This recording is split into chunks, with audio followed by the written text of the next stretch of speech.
Hello, this is Dr. Peter Trzop, and at the start of every new semester, there's always a transition period. It's like the storming, norming, conforming, performing type deal with teams. And one thing that always troubles me is when students get into like a pattern, like they get into like a routine, and that it troubles me a little bit because that means professors have gotten into that routine as well. And the way to describe this is I go into a classroom and I just start doing the work. And this happens every semester. And then the student says, well, I didn't understand this, that, whatever. And you're like, that's fine. But every instruction can't be a book. You do this, you do that, you do that. There's certain things that are understood. Like you do a paper, you're going to have an introduction. But for some reason, this isn't considered normal to some students. Or maybe some professors don't care. It's okay.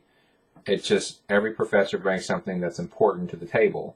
Like I think it's important to tell people what a paper is about. I think most people appreciate it. I think most people like that. But it's something that should be done. You will find this in the real world. You'll find it in academics. But it's something that needs to be done. Other professors may not emphasize that, and they may not care. But that doesn't mean they're right, or maybe I'm not right, or whatever. But it just means that this is something that someone thinks is valuable to teach you and all that. It kind of goes into the feedback video I just did. But one of the problems is when you read things, and it doesn't take, a lot of deep and in-depth reading. But if you see someone that you go into a class and you say, I see their initial post, I see the detail, they're giving me all these hints, they're putting videos into the discussion post, they're giving a lot of video feedback, they really seem to be involved with this class. They really appear to be attention to detail. They're showing patterns. They're showing how things are working. They're sending example papers out and PowerPoints. They're really taking a lot of time to do these things. It's probably a good indicator to take the pattern we do, get rid of it, and look at what's going on in front of us.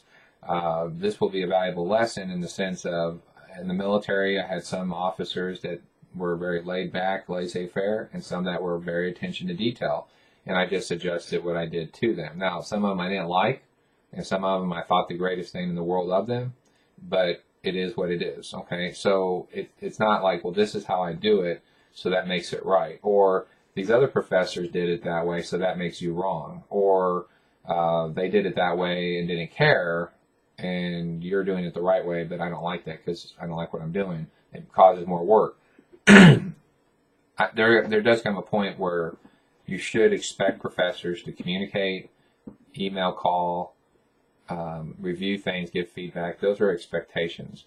But it should be also careful to challenge professors in the sense that you just don't simply like what they're saying, or you don't like how they're saying it. And that might be something that you need to really take a step back. I have had to do it several times when I was growing up.